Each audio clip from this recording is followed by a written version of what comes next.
went for Jalen Hurts. Made so many big plays on the ground tonight. Some of those scrambles, as you talked about, 19 of 23, he was efficient through the air. Neither quarterback turned the ball over. Pretty clean game on both sides there. Yeah, I thought they both did well taking checkdowns. Jalen Hurts did an awesome job with his legs, and again, that was the difference. Yeah. Dak ran a little bit, but when the game was on the line, Jalen Hurts found a way to get first downs on third downs and score touchdowns in the red zone with his legs. But for Dak, we talked about it. I mean, he made some big throws in this game. Obviously, a few that, were put in peril a little bit, didn't end up coming back to haunt them.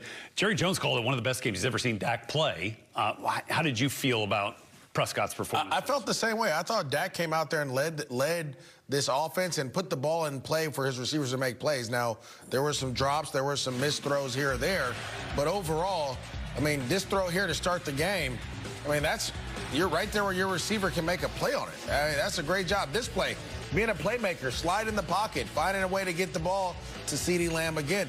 I mean, he made plays in this game to give his offense and his team a chance to win. I mean, they went down and scored on the first two drives. That's tough to do. Again, it's just the 2-minute situation. In critical moments, you had critical drops. Yeah. Right? It wasn't Dak. Dak put the ball where he put a little bit in harm's way, but also he's trying to give his guys an opportunity to make plays. And so credit to the offensive line of doing a better job of protecting them.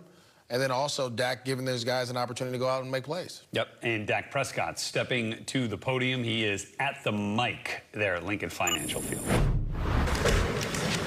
Calvin Watkins, Dallas Morning News. What happened with you and Mr. Carter and spitting? Yeah, I probably spit 1,000 times throughout the game. I mean, especially game day, maybe even in general. It's something I guess I'm not proud of. But in that case, he was trolling, I guess you could say, trying to mess with Tyler Booker. I was just looking at him. I was right here by the two linemen, and I guess I needed to spit, and I wasn't going to spit on my lineman, and I just spit ahead. But I would say he was back there where Jory was in that sense, and he asked, or he goes, "You trying to spit on me?" And at that point, I mean, I felt like he was insulting me. Like, I wouldn't spit on somebody. I'm damn sure not trying to spit on you. Like, we're about to play a game. I'm wondering why you're trying to mess with the rookie. And so when I stepped through, I actually say the words like, "What the hell would I, excuse me, but I'm probably even more colorful. What would I need to spit on you for?" And he just spit on me in that moment. And it was more of a surprise than anything. Refs obviously saw it through the flag. I was like, hell yeah, we get 15 yards to start the game off. Didn't realize he was getting ejected. Unfortunate that he did. Hell of a player. Changed our plan and our blocking scheme. As I've told you all right before the week, that we're going to protect against him. So helped in that manner. But I don't wish for anybody to get out of the game. I'm sure he probably regrets that to some extent. I'm pretty sure he knows I didn't try to spit on him or wasn't even aiming to spit on him. So something that's probably going to need a lot of coverage and a lot of attention that I feel sorry for him in the sense of yeah, I mean, I know how excited each and every one of us are, right, to kick off the season and the season opener, and hell of a player like that doesn't even get a chance in the first play. Yeah, unfortunate circumstances. How did you keep your composure in that situation? Because we saw you just, like, motion to the ref, like, did you see what he just did? Yeah, I was more surprised. I mean, honestly, it hit me more on, like, my shirt of my collar, I guess, than straight skin, and thankfully. But yeah, I was just more surprised. I mean, like I said, I was insulted that he even thought I tried to spit on him. So for him to react and spit, I'm sure it's not something he's proud of. Clarence Hill, DLS Cowboys. Can you talk about your relationship with CeeDee Lamb? You talked to him after the game. Certainly had a lot of drops. He took ownership of those drops. Can you just talk about your conversation with him and how that went? Yeah, I mean, I talked to him after the series, after one of them or so, obviously right there at the end of the game. And, yeah, in the locker room, I mean, there wasn't a big, long talk need to have as he took ownership and accountability, right, to you guys, I'm sure. He shut me up in the same sense of, taking accountability. And after the game, going over to him, and he's just doing this. And, it's just more of like that wasn't just those plays. There's throws out there that I want back, but it's game one. And he's a guy that makes those plays. He's going to make those plays. We're not going to get down on him. We're not going to lose confidence by any means. And he will make those plays, so, yep.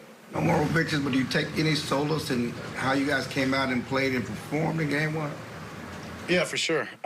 With all the change, new head coach, group went out there, physical as hell, together. It was fun every way through. obviously we thought we had a chance, we had opportunities. Defense is trying to blame themselves in the first half, and offense is going to blame themselves in the second half. So a lot of accountability was taken in the locker room, but we're definitely process-oriented. And as Shadi said, if we continue to compete and play physical like that, we're going to be proud of the team that we can put together each and every week. So it's 1 of 17, and right, I didn't think we were going to go undefeated. So sucks. Wanted to get the first one, obviously, especially against a good team, a rival. Division, but we got to move on, and we got another division game next week. So, pretty thorough explanation there from Dak Prescott on the spitting incident with Jalen Carter. All right, the NFL International Justin Herbert has averaged 227 passing yards per game this past season, and Patrick Mahomes averaged over 19 rushing yards per game last season. DraftKings Sportsbook is the best place to bet touchdowns this season and this week. New customers can bet $5 and get $300 in bonus bets instantly and get over $200 off NFL Sunday Ticket from YouTube TV. Download the app and use promo code FINAL when you sign up. DraftKings Sportsbook. The crown is yours. All right, Chiefs and Chargers, Maurice. Yes. Justin Herbert has some new pass catchers out there for him. Couple. Trey Harris, the rookie, is there. Ladd McConkey. Which pass catcher does he have to rely on to get it done? To me, if you're talking about Justin Herbert, you're going to say Ladd McConkey has to be the guy to work in the slot, right? And I think he's going to be a guy that you want to try to get the ball to quickly. They're going to run the ball, getting that 21 personnel, that 22 personnel, 2 tight ends, 2 running backs, run downhill. But on third down, get Ladd McConkey going on the other side. What about Patrick Mahomes? Patrick Mahomes.